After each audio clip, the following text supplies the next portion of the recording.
માતાની કોઈ વાત સાંભળતા, માતાની કોઈ રેગડી સાંભળતા, માતાની કોઈ સ્તુતિ સાંભળતા, માતાનું કોઈ ભજન સાંભળતા તમારા શરીરના રૂવાટા ઊભા થતા હોય ને તો સમજી લો મારી શક્તિનો સ્પર્શ થયો તમને, એવું માની લેજો।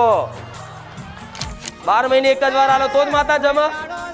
અરે તમારો ભાવ છે તો દર રવિવાર આલો, દર રવિવાર તમારી કુળદેવી અમીના ઓળકાર ના ખાય મને મેલડીને કહેજો। દર રવિવાર નહીં દર પૂનમે આલો, જો તમારી કુળદેવી અમીના ઓળકાર ના ખાય મને મેલડીને કહેજો। અલાય કે નહીં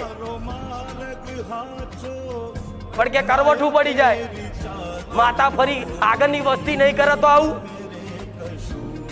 ભૂવા શીખવાડે।